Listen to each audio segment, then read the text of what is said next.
வணக்கம். இது நியூஸ் 7 தமிழின் கேள்வி நேரம். இந்த நிகழ்ச்சி மூலமாக மீண்டும் உங்களை சந்திப்பதில் மிக்க மகிழ்ச்சி. நான் செந்தில். நம்ம சுற்றி நடக்கும் நிகழ்வுகள், அந்த நிகழ்வை நகர்த்தும் அடிப்படை, அதன் பின்னணியில் இருக்கும் அரசியல் இவை குறித்து விவாதித்துக் கொண்டிருக்கின்றோம். அந்த வகையில் இன்றைய கேள்வி நேர விவாத பொருள் என்பது தேர்தல் போட்டியில், தேர்தல் களத்தில் அனைத்து கட்சிகளுக்கும் சமமான வாய்ப்பு வழங்கப்படுகிறதா, ஒரு சமமான போட்டியாக, சமநிலை மைதானமாக அந்த மைதானம் இங்கே அமைக்கப்பட்டிருக்கிறதா, பெரிய கட்சிகள் மிகப்பெரிய அளவிலான விளம்பரங்களின் மூலமாகவும் மிகப்பெரிய அளவிலான கோடிக்கணக்கான பணங்களை கொட்டியும் தேர்தலை சந்திக்கக்கூடிய நிலையில் சிறிய கட்சிகள், எளிய வேட்பாளர்களின் நிலைமை இங்கே என்னவாக இருக்கிறது? இதை தாண்டி தேர்தல் பிரச்சார உத்திகள் இன்னமும் ஏன் அந்த பழைய முறை கையாளப்பட வேண்டும் என்பது போன்ற பல கேள்விகள் எழுகின்றன. மிக குறிப்பாக சமீபத்தில் செல்வி ஜெயலலிதா அவர்கள் கலந்து கொண்ட 2 பிரச்சார கூட்டங்களிலும் 2 பேர் என்று 4 பேர் வெயிலின் கொடுமை தாங்காமல் மரணமடைந்திருக்கக்கூடிய நிலையில் இதுபோன்ற பிரச்சார கூட்டங்களை தொடர்ந்து நடத்த வேண்டிய தேவையும் அவசியமும் எந்த இடத்தில் எழுகிறது? தலைவர்களின் உயிருக்கு இருக்கும் பாதுகாப்பு இங்கே சாமானிய தொண்டர்களின் உயிருக்கு இல்லையா என்பது போன்ற கேள்விகள் எல்லாம் எழாமல் இல்லை. இதுபோன்ற பல கேள்விகளோடு பயணிக்க இருக்கிறது இன்றைய கேள்வி நேரம். அரங்கில் நம்முடைய 4 ஆளுமைகள் காத்திருக்கிறார்கள். பயணிக்கலாம். அவர்களோடு பஞ்சாயத்து இயக்கத்தின் சார்பில் திரு கணபதி சுரேஷ் அவர்கள் நம்முடைய இணைகிறார். வணக்கம், வரவேற்கிறேன். காங்கிரஸிலிருந்து இன்றைக்கு வெளியேறிக்கக்கூடிய திரு ஹிதாயத்துல்லா அவர்கள் நம்முடைய இணைகிறார். அவரையும் வணங்கி வரவேற்கிறேன். திரு சரவணன் திராவிட முன்னேற்ற கழகத்தின் சார்பில் நம்முடைய இணைகிறார். வணக்கம், வரவேற்கிறேன். இந்திய தேசிய இயக்கின் சார்பில் திரு நிஜாமுதீன் அவர்கள். 4 பேருக்கும் என்னுடைய வணக்கம். நான் சரவணன் அவர்களிடமிருந்தே தொடங்கலாம் அப்படின்னு நினைக்கிறேன்.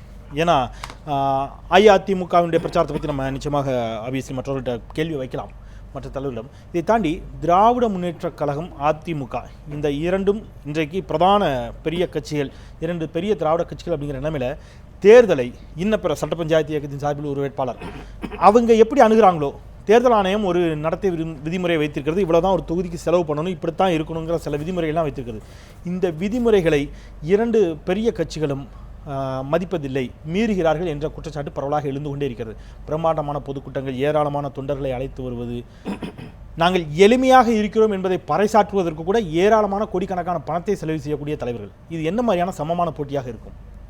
இல்லை, சமமான போட்டி அப்படின்றது அந்த பிரச்சாரங்களிலோ பிரம்மாண்ட கூட்டங்கள் நடத்துவதிலோ கண்டிப்பாக கிடையாது. இது உதாரணத்துக்கு நம்ம அரவிந்த் கெஜ்ரிவால் அவர் எடுத்துக்கொண்டு வந்த அந்த கேம்பெயினை எடுத்துக்கலாம். அதாவது எப்படின்னா, ஒரு குறிக்கோளை எடுத்து வைத்துக்கொண்டு 6 வருட காலமாக, அதற்கும் மேலாக அந்த குறிக்கோளிலே இருந்து அதற்காக பாடுபட்டு அந்த குறிக்கோளுக்காக ஒரு பெரிய இதை உருவாக்கி அவர் அதற்காக எந்த பெரிய பணத்தையும் செலவு செய்யவில்லை. அவர் வெற்றி பெறுவதற்கு முக்கியமான காரணம் என்ன அப்படின்னா, அந்த குறிக்கோளின் மீது அவர் கொண்டிருந்த பற்று அப்படின்னு சொல்லி நம்ம கண்டிப்பாக எடுத்துக்கணும். ஸோ அப்படி பார்க்கும் பொழுது இப்போ இருக்கக்கூடிய யாராக இருந்தாலும் போட்டியிடாத சாதாரணவர்கள் போட்டியிட முடியல அப்படின்னா, எலெக்ஷன் டைமில் மட்டும் நான் போட்டியிடுவேன் அப்படின்னா கண்டிப்பாக அவர்களால் ஒரு போட்டியை கொடுக்க முடியாது. ஒரு குறிக்கோளை எடுத்து வைத்துக்கொண்டு, இது என்னுடைய லட்சியம், இது என்னுடைய குறிக்கோள் அப்படின்னு சொல்லி அதற்காக ஒரு வேலை செய்து வந்தார்கள் என்றால்தான் நம்மளுடைய இந்த இதில் வெற்றி பெற முடியும். அதுதான் நம்மளுடைய அந்த பார்லிமெண்டரி ஃபார்ம் ஆஃப் டெமோக்ரஸியின் ஒரு மிகப்பெரிய ஒரு சக்சஸ்ன்னு கூட நம்ம அதை சொல்லலாம். ஏன் அப்படின்னு சொல்லி பார்த்தீங்கன்னா, இப்போ உதாரணத்துக்கு திமுகவை எடுத்துக்கொண்டீர்கள் என்றால், எடுத்த உடனே ஆட்சியை பிடிக்க திமுக வரவில்லை. 10 வருடங்கள் ஒரு சமுதாய இயக்கமாக செயல்பட்டது, சமுதாய எழுச்சியை உருவாக்கியது. ஆகவே அதை போலத்தான் யார் வரணும்னு நினைச்சாலும் மிகவும் வரவேற்கத்தகுந்த விஷயம். அவர்கள் அதை போல ஒரு கொள்கையை எடுத்துக்கொண்டு குறிக்கோளை வைத்துக்கொண்டு செயல்பட்டார்களே ஆனால் இந்த பணம், இந்த பிரம்மாண்டம் என்ற கேள்வியே வராது. மக்கள் ஆட்டோமேட்டிக்காக அவங்களுக்கு ஓட் பண்ணுவாங்க. நான் அந்த இடத்துலேருந்து மீண்டும் வருகிறவங்களிடம் 2வது சுற்று வரேன்.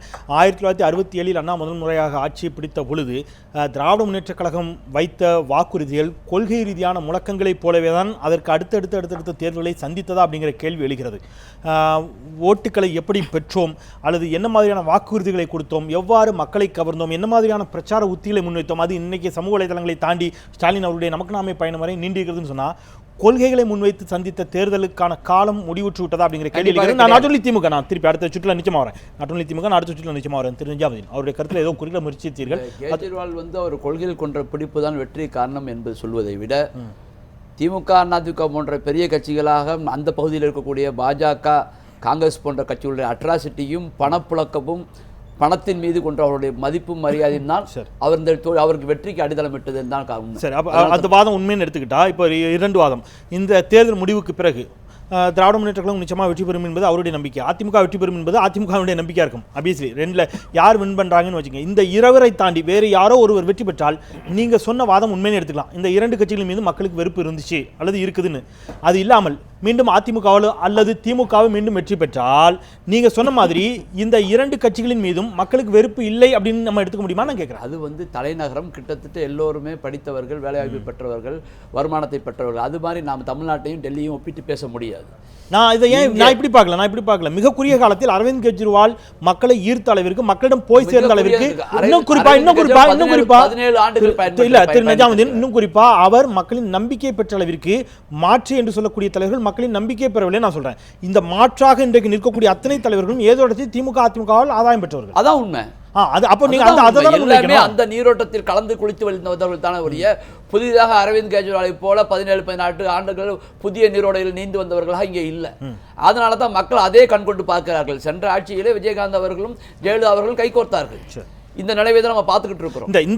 இந்த தேர்தலில் உங்களுடைய கட்சியினுடைய நிலைப்பாடு என்னவாக இருக்கிறது? ஏன்னா சிறிய கட்சிகள் ஒரு இடத்துல ஏதோ ஒரு இடத்துல கார்னர் பண்ணி தள்ளி வெளியே தள்ள வேண்டிய நிலைக்கு ஆளாகி இருக்கிறார்கள் அப்படிங்கிற ஒரு வாதம் தொடர்ச்சியாக கட்சிகளுக்குள்ள பிரச்சனை என்னன்னு சொன்னா, பணம் ஒரு பெரிய பிரச்சனை, சின்னம் ஒரு பெரிய பிரச்சனை. தேர்தல் கமிஷன் ஜனநாயக முறையில் நடைபெறுவதே இல்லை.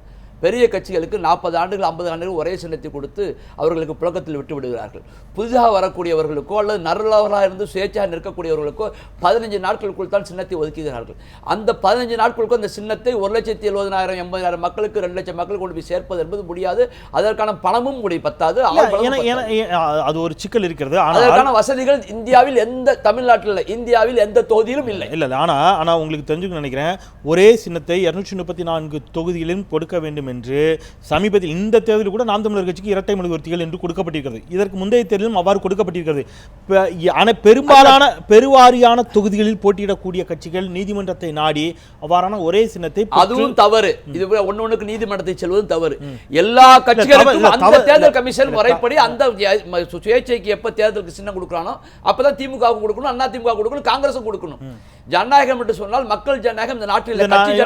நீங்க செல்வி ஜெயலலிதா அவர்களுக்கு இல்லாத ஈர்ப்பு அல்லது அஇஅதிமுக மீது இல்லாத நம்பிக்கை, திரு கருணாநிதி அவர்கள் மீது இல்லாத ஈர்ப்பு அல்லது திராவிட முன்னேற்ற கழகத்தின் மீது இல்லாத நம்பிக்கை இரட்டை இலைக்கு மீதும் உதயசூரியன் மீதும் இருக்குது நீங்க சொல்ல வரீங்களா? நிச்சயமான முறையில் அப்படி இருக்குன்னு சொன்னா சன்னத்தை தூக்கி போட்டு பேரை வச்சு நின்று பார்க்க வேண்டியது தானே.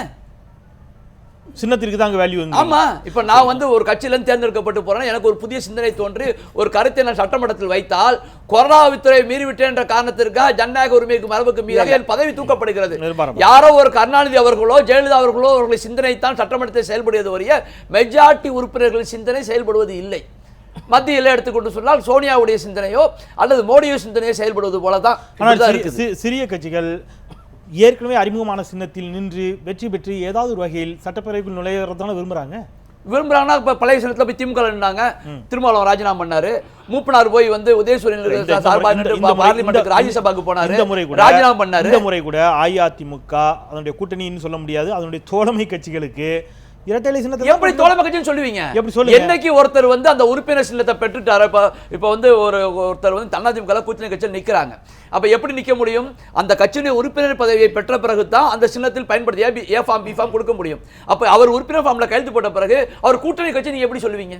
அதான் சொன்ன தோழமை கட்சின்னு. தோழமை கட்சின்னு எப்படி சொல்ல முடியும்? அதிமுகனே சொல்லுங்க. அதிமுக தான் நிக்கிற 7 உறுப்பினர்களும் அதிமுக உறுப்பினராக பதவி பெற்றுத்தான் ஏ ஃபார்ம் பி ஃபார்ம் கொடுக்க முடியல. அதிமுக உறுப்பினராக இரட்டை சின்னத்தில் போட்டியிடக்கூடிய வாய்ப்பு உங்களுக்கு ஏன் கொடுக்கப்படவில்லை? நாங்க மறுக்கிறோம், எங்களுக்கு தயார் இல்லை. நீங்க தான் நிராகரிச்சீங்க. நாங்க நிராகரிக்கிறோம். அந்த வாய்ப்பு உங்களுக்கு கொடுக்கப்பட்டுச்சு. ஏன்னா நீங்க யார் யாரெல்லாம் கூட்டணி கட்சியில் இருப்பவர்கள் அதிமுக இருப்பதுக்கு சரி என்று சொல்பவர்கள் தான் அணுகலாம். நாங்க அந்த வேலையை வளர்ந்து வந்துட்டோம். சரி, நீங்க சின்னத்தை தாண்டி அஇஅதிமுகவின் இன்ன பிற பொதுவான செயல்பாடுகளை எல்லா இடத்துலையும் ஆதரிச்சதில்லை, எதிர்க்கவும் செஞ்சிருக்கிறீங்க, ஆதரிக்க வேண்டிய இடத்துல ஆதரிக்கவும் செய்து கொண்டு வந்தீர்கள். அப்படிங்கிற முறையில் இன்ற தேர்தல் பிரச்சார முறைகளை, பல திட்டங்களை ஆன்லைன்லையும் நீங்கள் காணொலி காட்சிகளின் மூலமாகவே திறந்து வைத்த தமிழக முதலமைச்சர் இன்றைக்கு தேர்தல் பிரச்சார கூட்டத்திற்கு செல்கிறார். அதுவும் நண்பகலில் பிற்பகலில் தான் அந்த பிரச்சார கூட்டங்கள் நடைபெறுகின்றன. ஏற்கனவே 2 பேர் இறந்தார்கள், மீண்டும் நேற்று 2 பேர் இறந்திருக்கிறார்கள் என்று சொன்னால் மேடை முற்றிலும் குளிர்சாதன வசதி பொருத்தப்பட்ட மேடையாக இருக்கிறது. ஆனால் மக்கள் மாண்டு கொண்டிருக்கிறார்கள் அப்படின்னு சொன்னால் இந்த மாதிரியான பிரச்சார உத்திகளை ஏன் கையாள வேண்டும்ங்கிற கேள்வி வருதில்ல? உண்மைதான், தேர்தலில் மட்டுமே மக்கள் மாண்டு கொண்டு இருக்கிறார்கள். 5 ஆண்டு கால எல்லாருடைய ஆட்சியிலும் 2 கழக ஆட்சியிலும் மக்கள் மாண்டு கொண்டு தான் இருக்கிறார்கள். அதுல மாற்றே இல்லை. அவர் வேகமா இல்ல, தலையாச்சாரு. இதுல- நீங்க இரு கழக ஆட்சினோன்னு அவர் இல்லைன்ட்டாரு. இல்ல உண்மை அதுவல்ல. கட்சி தலைவர் காரிலே போவார், பின்னாடி மக்கள் ஓடிக்கொண்டே இருப்பார். இல்ல மகாமகத்தில் தொடங்கி சரி சரி நவரம் மகாமகத்தில் தொடங்கி தாமிரபரணி வரை திராவிட முன்னேற்ற கழக ஆட்சியினுடைய தாமிரபரணி படுகொலைகள் வரை ஏராளமான இடங்களில் மக்கள் இறந்து கொண்டு தான் இருக்கிறார்கள். நான் வர அந்த இடத்துல திரு கனவு சுரேஷ் அடிப்படையில் என்ன மாதிரியான அவர் ஒரு வேலிட் பாயிண்ட் வைக்கிறார் சரவணன். திடீர்னு நீங்கள் தேர்தல் அறிவிக்கப்பட்ட உடனே எங்கிருந்து வர்றாங்கன்னே தெரியல, திடீர்னு வர்றாங்க, புதிய கட்சிகள் உதயமாகிறது. ஆப்வியஸ் நான் சட்ட பஞ்சாயத்து சொல்றது நிறைய நீங்கள் சமூகம் சார்ந்து இயங்கிட்டு இருக்கீங்க. இன்னும் பெரிய இயக்கங்கள் ஒரு ப்ராடக்ட் புதுசாக மார்க்கெட்டுக்கு வரும்போது விளம்பரம் கொடுக்குற மாதிரி தொலைக்காட்சிகளில் விளம்பரமும் கொடுக்குறாங்க. அதுவரை அவர்கள் மக்கள் சார்ந்த பிரச்சனைகள் என்ன மாதிரியான நடவடிக்கை எடுத்தாங்க, அவங்களுக்கு ஏதாவது பார்வை இருக்குது, அவங்க யார், அவங்களுக்கான பின்புலம் என்ன, எதுவுமே தெரியல. திடீர்னு வந்துட்டு பிரதான கட்சிகளோடு எங்களால் போட்டியிட முடியல, சமமான ஒரு தளம் இல்லைன்னு வைக்கக்கூடிய வாதம் எந்த அளவுக்கு சரியான வாதம்?